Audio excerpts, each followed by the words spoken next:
Dulu Mbah Mun sering cerita, ini masih cerita silsilah ya. Jadi Mbah Ali Maksum tadi kita tahu di antara guru besarnya Mbah Ali Maksum tentu Mbah Mahfud Termas. Beliau adalah adik dari Kiai Mahfud Termas. Mbah Dimyati ini adik Kiai Mahfud Termas. Itu punya saudara namanya Abdul Razak, juga punya saudara namanya Dahlan. Itu yang membawa Thariqah Syadziliyah di Solo Raya. Yang sekarang alhamdulillah diteruskan Gus Wafi. Dulu di antara pesannya Mbah Mun ke saya, hak Wafi kandani kon ziarah ning Mbah Dimyati. Mergo Thariqah Syadziliyah dulu itu yang bawa keluarganya Mbah Dimyati. Jadi semuanya ini masih dzurriyyatan ba'duha min ba'd. Nah, pesan saya karena tadi Mbah Munawir yang termasuk orang pertama yang bawa Quran, bawa Qiraah Sabah. Kenapa saya bilang termasuk? Karena kalau bilang paling pertama ini nanti butuh data. Dan itu agak kerepotan lah. Tapi yang jelas mimman istahara lah. Mimman istahara yang membawa Sab'ah ke sini itu adalah Mbah Munawir. Terus beliau ngajarkan diantaranya ke Mbak Arwani pakai kitab Satibi, pakai kitab Nazmus Satibi. Terus Nazmus Satibi itu diteruskan oleh Mbak Arwani, ditulis. Yang nulis dulu Mbak Dola Salam. Bapak saya itu murid Mbak Dola. Dulu Mbak Dola sebelum ke Mbak Arwani ngaji sama Ki Said di Sampang. Bapak saya sebelum ngaji di Badola sudah hafal Quran lewat buyut saya sendiri namanya Ki Zubaidi. Yang Ki Zubaidi akhirnya jadi menantunya Mbak Ahmad Su'eb. Jadi buyut saya kandung ini namanya Sofiyah, bangsal keluarga Lasem yang adiknya. Sofiyah ini punya adik Badi'ah yang jadi ibunya Ki Sahal. Terus Ki Sahal punya Mbak Yu namanya Muzayanah. Punya di Garwo Ki Mansur punya anak Gus Qayyum. Jadi dulu ibu saya, ibunya Gus Sofur, ibunya Pak Maftu itu semuanya di Lasem. Karena saya dari keluarga Gen ya Lasem, dari keluarga sanad guru ya Lasem. Tapi Lasem Bahdawi itu dulu ngajinya di Mbah Umar Harun di Sarang. Nah, Mbah Umar Harun ini menangi Sayyid Ahmad Zaini Dahlan. Sayyid Zaini Ahmad Zaini Dahlan ini punya cucu keempat yang hidup di Sedan. Terus makamnya di Lasem, namanya Habib Haidar. Itu yang nulis biografinya Mbah Maksum. Mbah Maksum bukan Bali, biografinya Mbah Maksum. Itu ditulis oleh Habib Haidar, namanya Haidar bin Hasan bin Sodaqoh bin Ahmad Zaini Dahlan. Nah, Habib Haidar ini menantunya Sayyid Hamzah Sato. Hamzah Sato itu Hamzah bin Abdullah bin Umar. Itu kakaknya Sayyid Abi Bakar Sato, Sohibul I'anah. Nah, Sayyid Umar ini yang dulu ngajari mbahnya Mbah Mun namanya Ahmad bin Su'aib. Nah, di antara ajarannya adalah baca kitab-kitab kecil yang bisa dihafal. Dibawalah ke sarang jadi metode muhafadzah. Tapi kemudian lama-lama oleh pondok itu jadi syarat kenaikan kelas. Dulu nggak ada muhafadzah untuk kenaikan kelas ya, supaya orang alim itu harus hafal. Lama-lama dipakai syarat untuk muhafadzah. Jadi semua ini sanad harus kita ingat supaya kita bisa menjaga tradisi. Termasuk tradisi ini kiai seneng jagungan, terus ngomong ra penting. Itu juga sanad. Setahu saya Mbah Mun itu kalau ketemu bapak ya guyon terus. Saya punya kenangan tuh yang dulu agak iskal tuh begini. Ada isu lah, entah isu entah hoax entah apa, ada kaji itu agak beling itu, pokoknya beling lah. Seneng siapa itu, rondo lah apa. Pokoknya beling gitu. Ketika Mbah Mun dilaporin tamu kalau kaji itu beling sama rondo itu, Mbah Mun tanyanya lucu. Lho ayu no cum, wayu banget Mbah. Wayu. Itu bapak juga bakas ayu nih. Dulu saya sekali ini kiai kok bakas wong ayu, bakas budine barang lah kira-kira gitu. Tapi setelah saya tambah alim, tambah ngerti itu, kata bapak gini, ya apik bakas ayu hak timbang iya no malah qadzaf. Ternyata seni. Sekali Mbah Mun atau bapak bilang, "Waji kok zina kaji," maka larinya ke qadzaf. Maka menghindari bahasa menuduh, ngomong yang enggak penting. Lho ayu no. Jadi kiai dulu tuh orang sok suci tapi menghindari hal-hal yang jadi punya seni untuk ngelola kehidupan. Orang bermalam-malam jagungan sama teman asik itu kan perlawanan terhadap nafsu kita, syahwat kita untuk mungkin nikmati dugem di bar atau di tempat-tempat maksiat. Itu setan di Indonesia tuh kakuati sama Ki Jawa. Orang supaya tidak tertarik maksiat itu Ki Jawa cukup ketemu kancane masak terong guyon, gejol-gejolokan zaman mondok, suwengi lulus sangka maksiat. Bar wis tutup. Perlawanannya sederhana, enggak pakai tahajud, enggak pakai wiridan. Karena Ki Jawa juga koyoke rapati potongan ahli ibadah gitu. Itu jagungan. Gitu. Jadi setahu saya itu pernah lihat Bali itu sekali ketika beliau ngisi ceramah di Mbah Hamid Bedowi. Saya masih kecil diajak bapak. Dulu kalau bapak ngelihat Bali sama Mbah Hamid itu mesti nangis. Karena dua orang alim bertemu. Yang akhirnya ya besanan itu. Mbah Hamid punya anak Gus Nasih, di sini ada Mbah Nafisa, terus jadi Mbak Salih Hindun itu. Jadi dulu tuh ya guyon terus ketika ketemu. Itu yang sering bodoni Mbah Hamid itu ya Ki Bisri. Ki Bisri itu kalau datang ke Ki Hamid Pasuruan, nak wali tenan aku teko ditata nomangan. Jadi ukurannya ya. Ternyata sampai sana dikeimangan tenan. Masih belum mengakui, kan nak wali tenan aku itu kiai rung di mobil, dongakno aku di mobil. Sudah kalah satu seri itu masih gak terima. Lalu itu Mbah Hamid akhirnya berdoa, ayo monggo, mungkin-mungkin Ki Bisri gak ada mobil. Itu setelah didoain masih tanya, mereknya apa merek? Jadi itu Mbah Hamid jawab, yo paling Holden itu, paling Holden. Itu nyari mobil itu ya adalah dapatnya Holden. Suatu saat Mbah Bisri diundang Mbah Hamid gak dikasih Bisar, karena utangnya sudah banyak Mbah Hamid, Mbah Bisri ini utang tadi, utang doa tadi. Itu ya gak dikasih Bisar, ya gak mau kesang apa-apa kelambimu kayak aku. Didol sama muhibbinya Mbah Hamid, itu harganya melebihi jatah Bisar. Ketemu Mbah Hamid, Kang, susu Kang, mergo.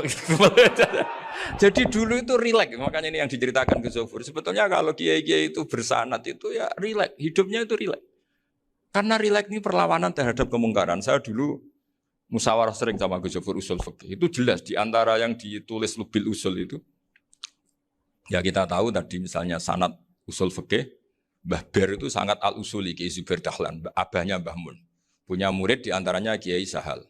Kiai Sahal punya karangan Thariqatul Husul fi Syarhi Lubil Usul. Itu Thariqatul Husul itu beliau ngendikan dalam mukaddimah bahwa saya bisa mensarai ini berdasar ngaji maknani sama Mbah Zubair. Terus beliau mengutip sarah itu dari kitab Nailul Ma'mul. Beliau ngendikan binus khotin khotiyah ghairi matbu'ah. Dan itu ditemukan di Kiai Mansur di Lasem. Karena Kiai Mansur iparnya Mbah Sahal. Mansur bin Khalil itu di antara katibnya Syekh Mahfud. Jadi semuanya ini sambung. Mbah Ber saking ahli usul fikihnya, kalau ngajar usul fikih itu kalau guyon takriran saya ini lebih memahamkan ketimbang sarah. Ya sudah terus Mbah Zubair Kiai Fakih terus Syekh Mahfud. Di sini Syekh Mahfud termasuk orang yang dekat Mbah Munawir sampai putrane Mbah Mahfud namanya Gus Muhammad dibawa Mbah Munawir, kemudian mondok di Termas di antaranya terus dinikah jadi menantunya kalau nggak salah Haji Taslim di Betengan, kemudian sekarang juriannya Mbah Mahfud di Betengan. Ini nggak boleh hilang secara seperti itu. Di antara di usul fikih diterangkan ketika di antara 5 hukum itu ada yang bernama mubah. Mubah itu boleh dilakukan, boleh ditinggalkan, dan kalau dilakukan ya tidak berpahala, tidak disiksa.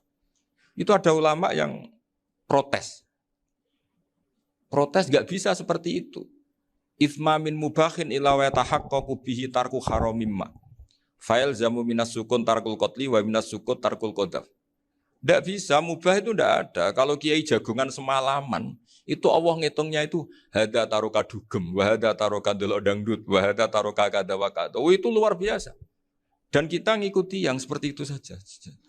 Gak usah tahajud, gak usah witir telulas, kaya ora kuat timbang gremeng. Sewengi jagungan, setan ngenteni kita tergoda maksiat, ternyata maksiatnya sampai tutup, kiainya masih apa? Jagungan. Jadi jagungan saja ada ilmunya bahwa itu perlawanan terhadap tarkul ma'asi. Sehingga bagaimana Anda katakan mubah ini mubah, toh gunanya adalah tarkul haram. Meskipun efek mubah juga bisa tarkul wajib, wae bojo blonjo turu. Karena wae ngrumati ibuke turu. Itu halal wajib. Jadi mubah itu resikonya ya bisa tarkul wajib, bisa tarkul haram. Sehingga kalau sanad ini terjaga secara baik, secara kultur, saya sering juga sakuan sama Gus Zofur, itu mesti tak niati gitu. Jagungan wong alim wis ibadah dan menikmati ibadah adalah dabul auliya wa dabul ulama. Kata Imam Ghazali, pada akhirnya waqud buhadatin al-istilzat bil mubahat. Kata Imam Ghazali, pada akhirnya qutbu hadaddin, madaru hadaddin, pokok dari agama ini adalah melawan kemaksiatan dengan kita menikmati al-istidzat bimubah. Kita menikmati sesuatu yang dibolehkan Allah Subhanahu wa taala. Dan seperti ini itu bisa qasmu dhuhri syaitan, bisa menghancurkan punggungnya setan. Karena kalau melawan setan dengan ibadah ini kadang kita capek selain isra potongan.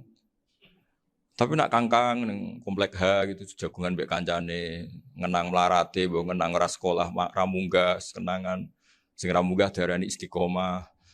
Gitu kan diarani tulus zaman, kok sing munggah dianggap kesusu.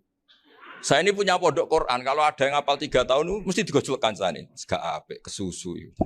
Kesusu itu mesti tidak barokah karena tergesa-gesa apa? Hatam. Sehingga yang nggak hatam-hatam itu kayak partai mayoritas. Ini yang partai tulis zaman katanya. Ahli sobri katanya. Akhirnya di pondok gara-gara itu mau guyon, tapi nggak ada stigmasi yang nggak naik. Di pondok sarang itu saya punya temen itu banyak yang sekelas dengan saya, sekelas sama Gus Kamil, akhirnya sekelas dengan Gus Sofur. Padahal saya ini kakak kelas. Saya temannya, Gus Kamil temannya Gus Sofur. Ini anak ini nggak pernah naik. Itu nggak dicibir di pondok. Karena guyonan tadi. Guyonan bahwa ini bagian dari bentuk apa? Istiqomah. Nanti yang goblok juga tenang. Karena kiainya cerita, kadang santri goblok ya barokah. Di sini pondok akeh santri ora tau sinau ning omah dadi kiai gede. Selalu kiainya tuh cerita seperti itu. Akhirnya sing goblok ya bangga dengan kegoblokannya. Iya, jadi kiai itu orang yang meskipun guyon ini barokahnya Masya Allah. Dan setahu saya kiai-kiai alim itu ya senengannya guyon karena tadi guyon itu luar biasa.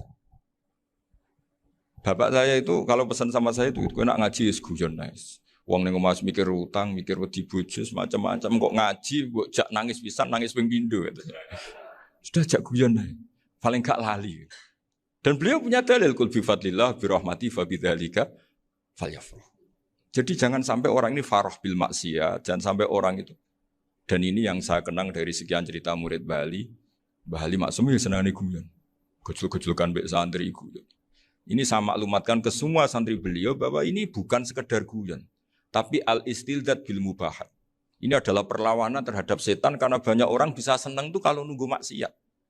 Ini bisa senang dengan sesuatu yang tidak maksiat. Itu kayak apa hebatnya? Makanya Nabi itu kalau ketemu sahabat ya sering ngendikan yang ringan-ringan. Ya Umar, ma'afalan duher, jong, mana piye ijek. Kalau ketemu anak kecil ya. Nanti ketemu yang tua-tua yang sudah enggak bisa mikir, ya cerita-cerita saya mohon sekali murid-murid kerap ya. Jangan hanya ngaji fikih. Kalau hanya ngaji fikih itu posisi Abu Hanifah itu seakan-akan nyuwun sewu orang yang sangat tidak ahli hadis. Karena beliau di situ kelihatan kalah sekali dengan Imam Syafi'i. Apalagi di perdebatannya Muhammad bin Hasan Asy-Syaibani dengan Imam Syafi'i itu kelihatan sekali betapa Abu Hanifah itu orang yang nyuwun sewu ditinggalkan dalam ilmu hadis. Sampai beliau hanya dapat gelar min ulama ahli ra'yi, termasuk ulama yang kuat logikanya. Juga harus baca kitab-kitab seperti ini. Ternyata di balik Imam Syafi'i mukhalif pada beliau di bab-bab fikih, perilakunya sangat hormat. Sampai beliau tuh kalau tawassul ke kuburannya Abu Hanifah. Dan beliau ngendikan an-nasu fil fiqhi iyalun ala Abu Hanifah.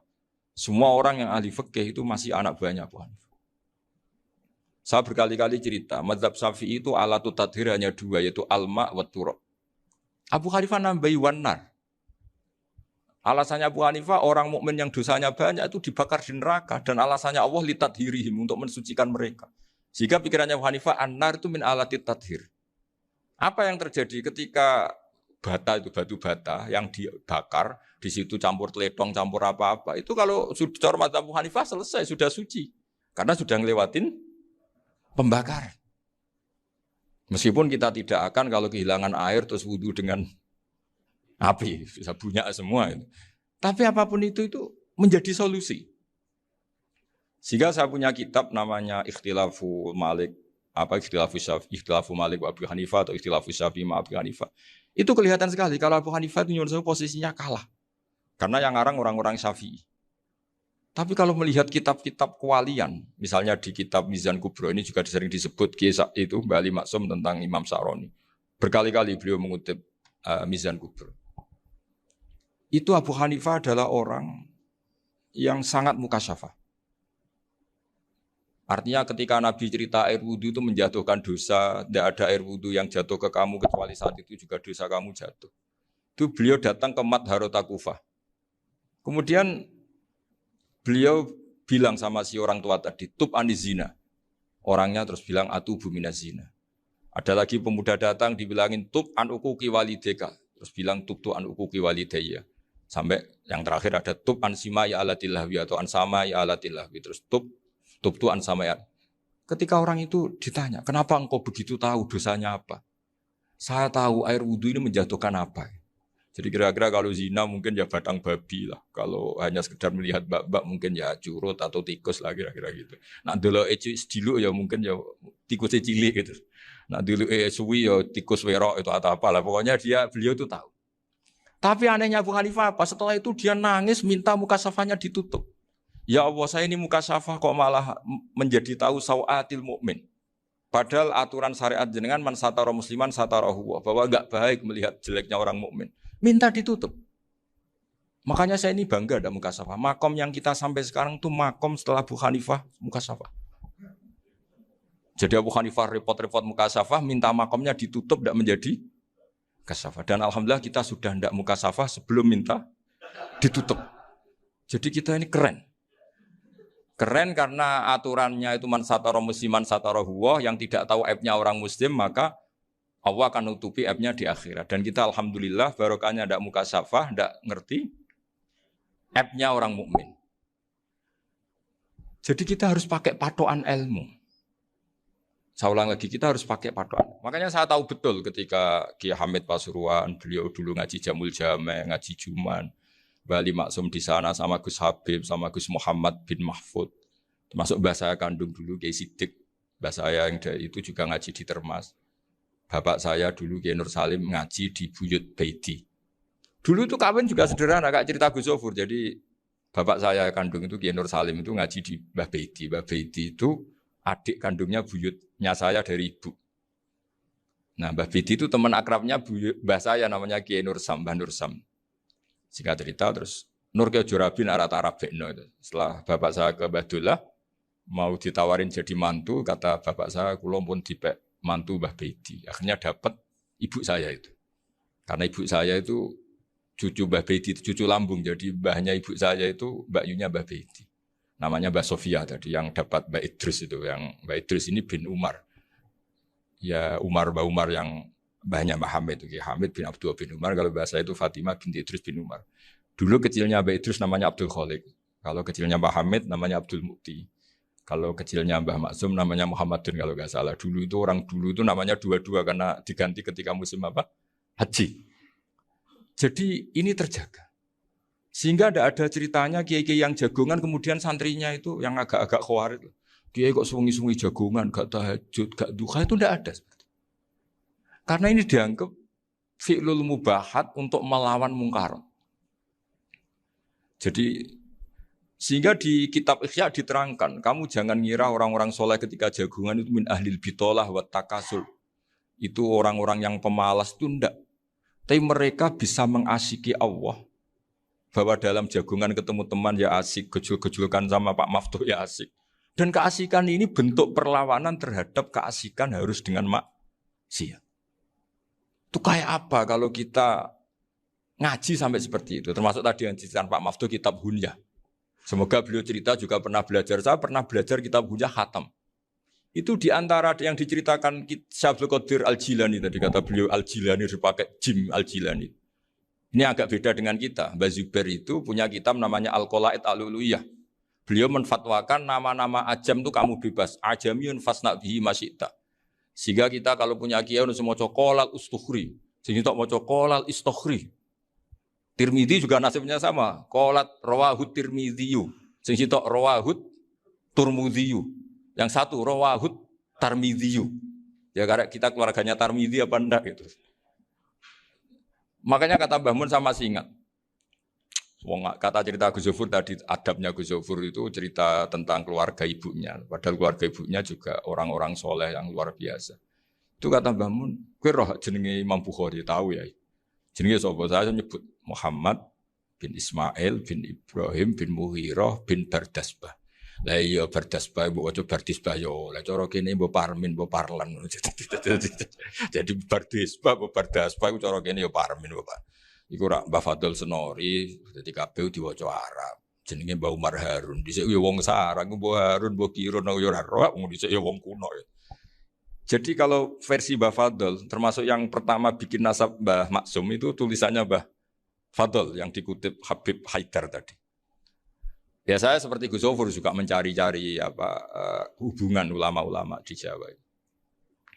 Itu Mbah Mun itu kalau bicara ya mbahku harus jenis Kiai Serut. Kalau ditulisannya Mbah Fadl itu Sarof. Jadi Mbah Fadl itu fanatik orang-orang alim itu ditulis Arab. Kalau Mbah Mun itu Jawa. Dulu tuh ada wali seto di daerah saya. Dulu orang ya janggal. Ternyata ada sato itu kesamaan di Arabnya itu.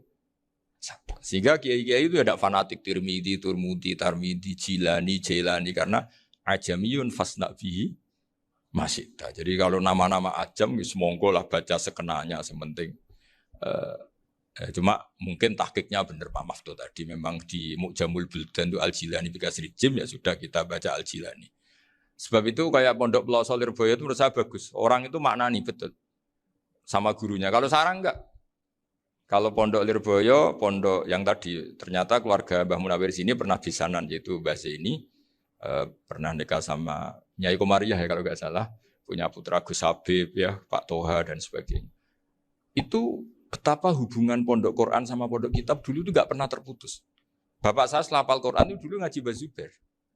Jadi bapak saya sering ngutip mu'en apa, padahal bapak saya itu terkenal tuh, beliau cita-citanya itu saya ingin hafal Quran kayak hafal Fatihah. Beliau itu sampai sepulahnya sekali. Karena beliau inginnya hafal Quran kayak hafal Fatihah. Termasuk murid terbaiknya Mbah Dola bapak saya. Itu ya ngaji kitab. Sehingga kata Mbah Mun, jadi Mbah Munawir di mantu Bali Maksum, itu ya sudah dipenggali. Sudah dipenggali dituruti pangeran. Lahirlah seorang Bali Maksum yang membawa, jadi dulu itu ya Gus Muhammad yang ngaji di Termas, nanti Mbak Arwani sebelum ngaji di sini ngaji di Tebu Ireng. Sehingga Mbak Arwani bisa ngarang kitab. Beliau ngarang kitab tentang Sab'ah. Faidul Barokat namanya. Ya nulisnya ya fasih ya. Saya punya tulisan tangannya Mbak Arwani itu banyak. Saya juga punya tulisan tangannya Mbak Hasyim Asy'ari ketika nyurati buyut saya yang di Damaran itu pakai bahasa Arab. Jadi dulu itu Mbah Ali Maksum juga sama. Surat-suratannya dulu sama tokoh-tokoh Muhammadiyah ya bahasa Arab.